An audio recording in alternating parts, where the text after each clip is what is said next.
In the Trenches with Ryan Roxie. This is all about Scream Idol. And for those of you, and I know that there's some diehards in the chat room right now, and thank you. If you are your first time listening to us on In the Trenches, just hit that subscribe button in the chat. If you're watching us on Facebook or listening to us on audio, make your way on over to the official YouTube channel because we're hanging out with Johnnie Holliday and Weeds from Scream Idol. I want to find out the other people that sort of helped out with this album so far, because you have some background vocalists as well. Do you have additional musicians that are helping out on this upcoming album, Movie Mary? The only real additional musician, okay, we do have some chicks singing with us when we play live, but the only additional musician, the Trashettes, and they're interchangeable. But the only additional musician that played you make them feel so special. God, believe me, Ryan, I've made them feel very special. Excuse me, I digress. I digress. Yourself. We don't even have to do it. Weren't we talking about music? Okay, the only additional musician that actually played something on the album besides us is Mickey Mess, our original guitar player, who also mixed the whole album, wow. And when we sent him the tracks, he had some ideas that there was guitar parts for him. And he just got that idea. Yeah. He decided to add a few guitar parts. Well, here's in doing the research for this podcast, I had forgotten that at one point, Mickey Mess, aka Daniel Messerly, aka Mickey Mess again, was in the original Star. Of course. And I think the first demo. Calm down. Now, no, that's not him. There he is. There he is. There's a picture of it. Thank you, Vic, for getting that. And I mean, the Trashettes is something for us to talk about a little bit, because this style of music is been labeled, and I don't know if you did it or was the New York Times, or if you just told the New York Times to say that, but it's trash rock culture, club culture. Dude, I didn't even know the New York Times was there that night, and then they wrote that trash values presented without apology, something like that. That's amazing. You can't actually pay for that these days. That would be something that. Yeah, but I don't think he was saying it in such a flattering way, because he said we barely kept it together musically as well. But it was the New York Times. And we can always trust what the New York Times say. Well, you know what? It was either the New York Times or it was Metal Sludge. I was reading a review today that said that the Star album, which was Love Drag Years, and we'll talk about that in a little while, but this is one of the earlier carnations, folks, of what is now Scream Idol. They said it was a punkier, trashier version of Faster Pussycat. Is that fair? Well, man, it's hard to say whatever, it's like I can't speak about anybody's perception, you know what I'm saying? Yeah. But the truth is I didn't grow up listening to Faster Pussycat, so I don't know, maybe I guess if that's the way he heard it, it's fair, I don't know, I don't want to speak for them. I mean, I just never saw it. And Roadrunner, when we were Star with Roadrunner, we had this whole problem that, we were seen as kind of that Faster Pussycat, LA, which we really weren't. We were never that kind of band. But I don't know. Maybe it's fair, maybe it's not. Right, but I think. Well, at the same time, folks, I want everyone to know that right over there, Johnnie Holliday was sort of the man that first turned me on to Alice Cooper. Yeah, I mean, I had listened to obviously the obvious songs, but when we were roommates, and this was before Weeds had moved out to Los Angeles. This was like in Super Thrills times, and then back at the Madison up in 1104, I believe it was. But you turned me on to Cold Ethel.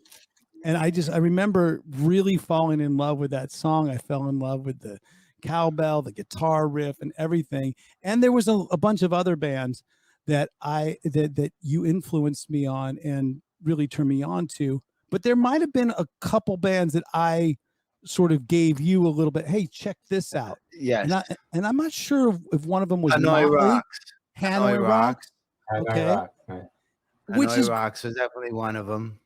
well. I mean, when you brought it home, you know, I thought, you know, it's pretty cool, and you were playing it, you know, Malibu Beach and all that, you know. But I wasn't a Hanoi Rocks fan, you know. But thanks to you, I became one. And then what happens years later? Michael Monroe, lead singer of Hanoi Rocks, ends up making a cameo in a Star video. Right. That was amazing. Small fucking world. And you had him as a guest also. We've had him 3 times. Michael Monroe. Okay. And dude, you want to hear something crazier than that? Mickey Mess, the other day, he bought this blue Yamaha guitar, and it's the same color as my Sunday school suit when I was 9 years old. A navy Where the hell did you get that? Do you still have that? He sends me this picture of this blue guitar, and I'm like, dude, I had a Sunday school outfit that was that color. You know what I mean? Hey, folks, if you haven't noticed by now, both Johnnie and Weeds are from the East Coast. And now I'm just finding out that Johnnie went to Sunday school and had a blue suit. Navy blue. You definitely don't have any of the guitars from back in those days, because you used to wheel and deal guitars back and forth. In fact, so much so that there was a Firebird. Go ahead. You want to talk about that? The Firebird that you see me using in like almost every live show and the videos and everything. You know, that Firebird I got from Ryan Roxie. I traded him some bullshit ESP guitar. I got fucked on that deal, yeah. And he gave me that classic guitar, and I still have it. Where's the ESP, Ryan? It didn't last that long. No, you know what? I think really, the ESP actually went when I traded about 7 guitars in for the 72 Les Paul Gold Top, and that was the Electric Angels Gold Top. Then that went all the way through Alice, and it's still with me today. That's the 72 Gold Top that I have. But I think there's a picture Vic has of a Firebird guitar with you on stage playing it. Maybe you can. Dude, I'm constantly playing that guitar. I actually recorded with that guitar. I do everything with that guitar. And Ryan, I swear to God, man, I always tell people, man, I traded Ryan an ESP guitar for this, and I still have it. No, that's Mickey Miss. That's with another. I sold him that guitar too. That's a Hamer. That's a Hamer, yeah. I know that. But you know what, Vic plays guitar himself. You know, his thing is photography. But I'm telling you, Vic, a Firebird. It's kind of like the gold one that I have that you take shots of me. It's like a cool little. It's a little bit like an Explorer. Just picture one of those old shots of Johnnie on stage, and I'm sure it's got that Firebird. Now, is it still stock, that guitar? It has the Bill Lawrence pickup that you put in it, man. The only thing I did to it was I disconnected all the electronics except for the toggle switch. So it's always on. The toggle switch is an on and off switch. It's one pickup, no volume, nothing. It just has an on and off switch.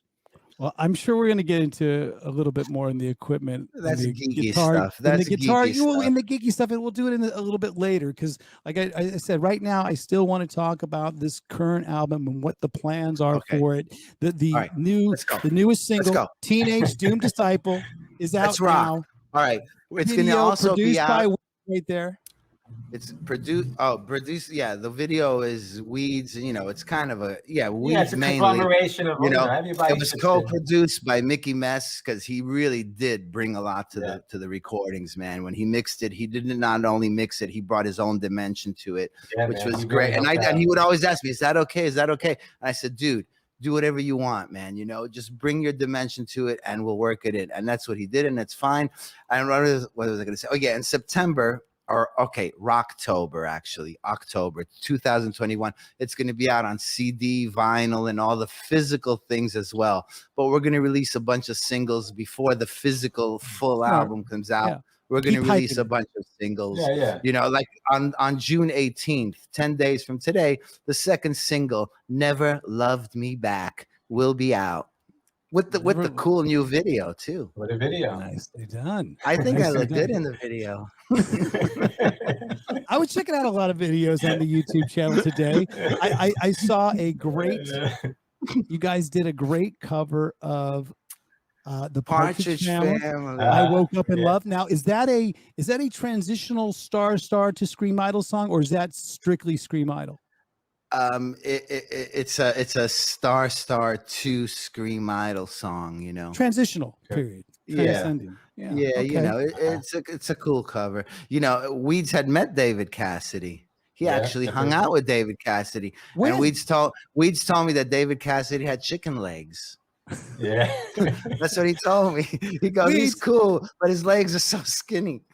During the late 90s.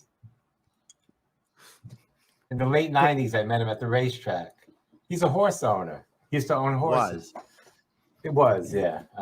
God rest his soul. Yeah, David Cassidy, Keith Partridge. And so you met a little. He had the coolest hair. He had the coolest hair I had ever seen until I met Ryan Roxie. I remember when Ryan Roxie was 17 years old, man. You know, when I first met him, he was 17 years old. I thought he had the coolest hair in the world, cooler than David Cassidy. Yes. Kill me, a picture but of me I'll say with a pink Explorer, and of course I'm going to tell Vic the pink Explorer, and he's going to go, I don't know what guitar that is. I don't know. It's the one of me playing old. If you have that, buddy, I sent it over to you earlier, but don't worry about it. The thing is, a little background on Weeds, because I met Weeds a couple of years after I met Johnnie. In New York first. In New York. We met Weeds when we came. We came to New York for a visit, and that's when you met Weeds. First time I'd ever been to New York, and you had taken me in the summer, and it was the first time I felt what humidity was. It summer? It was it better have been. It was humidity. It's the first time I ever had been in that type of humidity, like where you just everything, like you'd walk outside or you'd be in your apartment and it was like you'd take a shower just to try and cool down, kind of like it is right now in this apartment in Sweden. I actually have a picture of us from that trip, but it's very high, very low quality. That's why Vic isn't putting it up on the screen. He's still looking for the live shot of the Firebird, I think. No. Oh no! Where'd he get that? Now if you go kidding me? Now, if you go back to that photo just for a second, Vic, thank you very much. Now when he's talking about hair, that was a lot of it right there. That was a lot of. You look cool, man. I can tell you right now that go back to that photo, Vic, please. Now that photo right there, I would play. That was a Stratocaster that I had that had a bunch of little business cards of As You Like It. As You Like It. As You Like It. I remember that. I was gonna say it before. As You Like It girls. And so those girls? It basically had As You Like It girls. They were kind of dancers, performers, so whatever it was. And that multi-talented.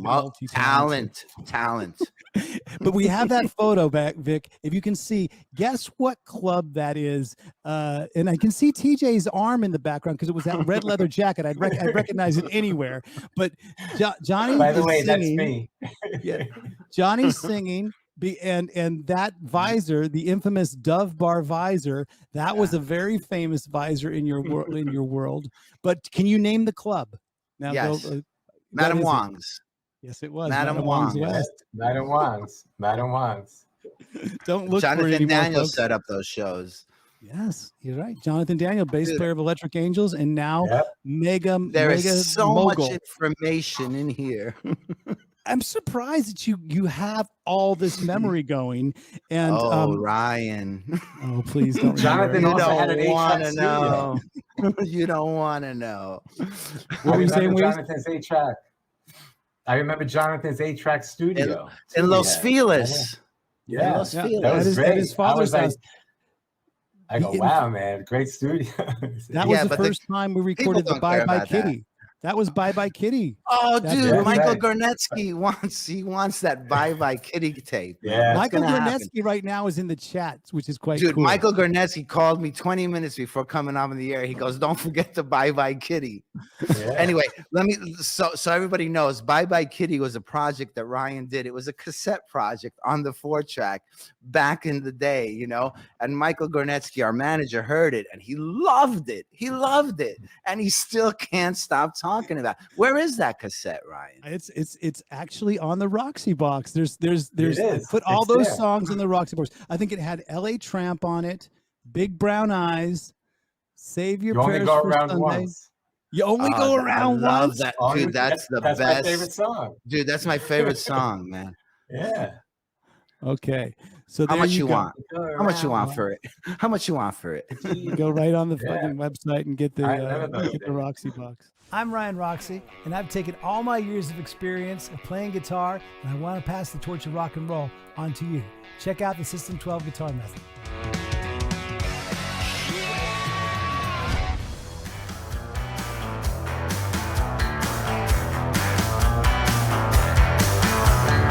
Ever get the feeling that she never had no feeling for